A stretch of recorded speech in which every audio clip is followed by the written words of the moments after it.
حضرت بایزید بستامی رحمۃ اللہ علیہ سے کسی نے پوچھا کہ حضرت آپ ولی کیسے بنے، ولی کیسے بنے آپ؟ اگر آپ ہم یہ پوچھیں گے میں کہوں گا کہ نماز پڑھو، آپ سے کوئی کہیں گے پوچھے تو آپ کہیں گے کہ لمبی داڑھی چھوڑو، کسی بدعتی بریلوی سے جا کر پوچھو ولی کیسے بننا ہے، وہ کہے گا کہ ہرا ڈبتا لمبا بڑا پہن لو، ہاتھ میں لمبی تسبیح لے لو، کسی چور کی خبر کے سرانے جا کر بیٹھ جاؤ، ساری دنیا تم کو ولی کہے گی۔ حضرت بایزید بستانی رحمۃ اللہ علیہ سے جا کر پوچھا گیا کہ بایزید آپ کو ولایت کیسے ملی؟ حضرت بایزید بستانی رحمۃ اللہ علیہ کہتے ایک رات کے اندر، رات کو میں ولایت سے باہر تھا، صبح کو ولی بن کر بستر سے اٹھا۔ وہ کیسے؟ گھر کو گیا، سونا، کھانا کھایا، کھانا کھانے کے بعد سونے کے لیے گیا، تھوڑی دور سو کر پوری رات عبادت کرتا تھا میں۔ میری عبادت کرنے کا معمول کیا تھا؟ پوری رات یا تو نماز پڑھتا یا تو قرآن پڑھتا یا تو درود پڑھتا تھا۔ اچانک میں جب بستر میں گیا نماز پڑھنے کے لیے، میری ماں کی مجھے آواز آئی، بیٹا ذرا۔ میں فوراً گیا ماں کے پاس، کہنے لگی کہ بیٹے مجھے نیند نہیں آ رہی ہے، یہ تکے میں ذرا تیرا ہاتھ رکھ، میں تیرے ہاتھ میں سونا چاہتی ہوں۔ ہاتھ میں ماں بایزید بستانی رحمۃ اللہ علیہ اپنی ماں کو ہاتھ میں سلا لیے۔ آج کا زمانہ نہیں، وہ ولیوں کا زمانہ تھا، بیٹے کے ہاتھ میں ماں سر رکھتی ہے، نیند آ گئی، سو گئی۔ بایزید کی نیت کیا تھی؟ آج پوری رات مجھے قرآن پڑھنا تھا، لیکن ماں پکارتی ہے، وہ بھی ہاتھ میں سونے کے لیے، سلا لیے ہاتھ میں، ایک ہی ہاتھ۔ تو پوری رات گزر گئی، صبح کو اٹھ کر دیکھتی ہے ماں تو میرے بیٹے کے ہاتھ میں سو رہی ہوں۔ صبح کو اٹھ کر میری ماں مجھے دعا کرتی ہے۔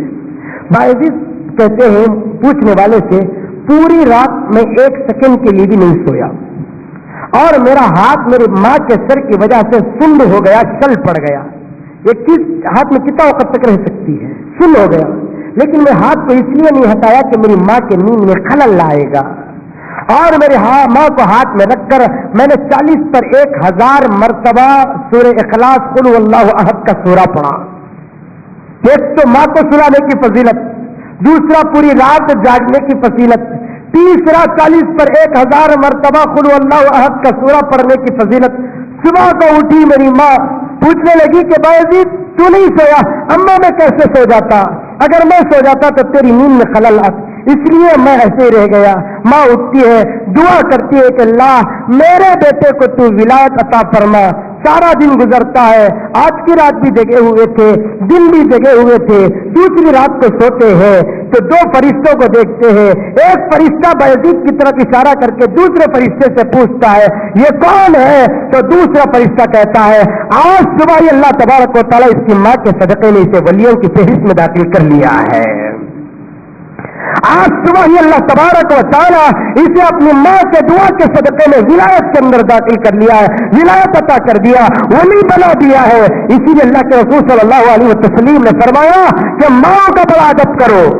مذہب اسلام بڑا اچھا مذہب ہے، مذہب اسلام بڑا پیارا مذہب ہے جو ماں کی قدر کرنا سکھاتا ہے۔ آج امریکہ، آج آسٹریلیا، آج ایران جا کر دیکھیں وہاں کی تعظیم کیا ہے۔ حضرت پیر ذوالفقار احمد صاحب نقشبندی دامت برکاتہم اپنے کتاب کے اندر امریکہ اور سوڈان کے واقعات لکھے ہیں، وہاں ماؤں کی کوئی قدر نہیں، باپ کی کوئی قدر نہیں۔ جیسے ہی ایک ماں باپ کی عمر ذرہ بڑی ہو جاتی ہے، 50 سال یا 50 پر 5 سال ہو جاتی ہے، بوڑھے ہو جاتے ہیں، بعض جگہوں پر 40 سال اگر ماں باپ کی عمر ہو گئی تو ان ماں باپ کو جا کر ان لوگوں کے ہاسٹل میں چھوڑ دیتے ہیں۔ وارم میں 1 مرتبہ یا مہینے میں 1 مرتبہ یا سال میں 1 مرتبہ بیٹا اپنی بیوی اور اپنے بچوں کے ساتھ جاتا ہے، دیکھ لیتا ہے، کچھ بات کر لیتا ہے، 10 منٹ کے بعد ماں باپ کو اکیلے اس بوڑھے خانے میں چھوڑ کر واپس آ جاتا ہے۔ آج وہاں کی وہ تہذیب، جبکہ وہ لوگ ساری دنیا کو امن سکھانا چاہتے ہیں، لیکن ایک بیٹے کو یہ نہیں سکھائے کہ تو تیرے ماں کے ساتھ کیسے رہنا ہے۔ وہ امریکہ جو ساری دنیا کے اندر امن پیدا کرنا چاہتا ہے، لیکن اپنے ملک کے بیٹے کو یہ نہیں سکھایا کہ تیرے باپ کے ساتھ کیا سلوک ہے۔ قریب میں آسٹریلیا کی ایک بوڑھی عورت